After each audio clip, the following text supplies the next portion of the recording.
Perini. Merci Madame la maire et chers collègues. Leïla Diri vient de le dire très justement. Il se développe d'ailleurs à tel point qu'on ne sait pas très bien combien de locations touristiques on compte. Parfois c'est 65 000, parfois c'est 100 000, parfois c'est 80 000. La difficulté étant naturellement de comprendre combien il y a d'annonces pour le même appartement. Pourquoi est-ce qu'on en est arrivé là? On en est arrivé là, pour rappel, pour à mon avis 4 types de raisons. Pas à cause d'Airbnb ou d'Internet ou de la frénésie numérique. Premièrement, la saturation de l'offre hôtelière et le fait que l'offre hôtelière aujourd'hui n'est plus adaptée à la demande touristique. En grande partie, le problème est que nos hôteliers subissent un fardeau fiscal et réglementaire qui entrave la modernisation. Les locataires eux-mêmes qui sont confrontés à la hausse du niveau de vie de Paris, qui sont confrontés à la gentrification de Paris et qui, pour se payer le niveau de vie d'un Parisien, eh bien, ont besoin parfois de conforter leur pouvoir d'achat avec des locations touristiques meublées. J'ai mon voisin à titre personnel, parce que souvent ce sont les cas personnels qu'on relaie ici, dans ce cas de figure.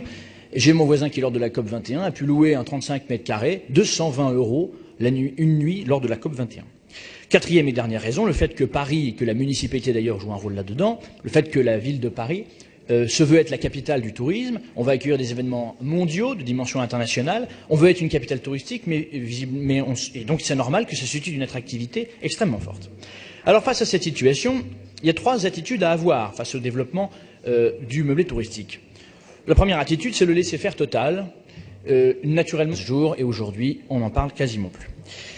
Cette attitude-là, nous n'en voulons pas au groupe EPCI. En revanche, nous ne voulons pas non plus de l'attitude qui consiste à accumuler des mesures technocratiques de plus en plus illisibles et qui, à mon avis, ne seront pas efficaces.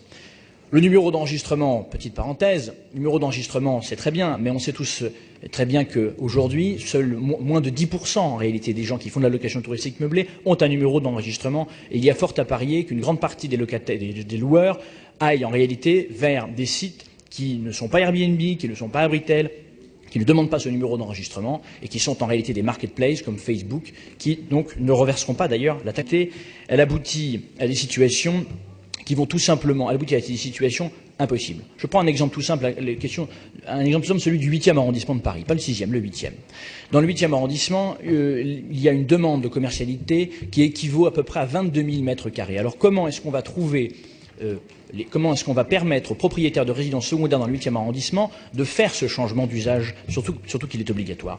La vérité, en réalité, c'est que cette mesure est donc inapplicable. La vérité, c'est qu'en réalité, au lieu de faire baisser le nombre d'annonces, le nombre de locations, en réalité, on va aboutir plutôt à la clandestinité de ce type d'annonce. C'est-à-dire, comme je le disais il y a quelques instants, moi je suis propriétaire d'une résidence secondaire, admettons, eh bien, puisque je constate que toutes les mesures que propose la Ville de Paris, que m'impose la Ville de Paris sont 1. Peu lisibles, 2. Inapplicables, 3. Peut surveiller ou perdre de l'argent à la Ville de Paris, puisque je rappelle qu'une plateforme comme Airbnb reverse sa taxe de séjour actuellement à la Ville de Paris. La Ville de Paris va donc perdre des recettes fiscales. Nous allons même également, et enfin j'en terminerai là-dessus, Madame la maire, nous allons même affaiblir, mettre à genoux la location meublée professionnelle qui se développe depuis 20 ans sans Internet. Et j'en terminerai donc, c'est la raison pour laquelle nous nous abstiendrons sur cette délibération.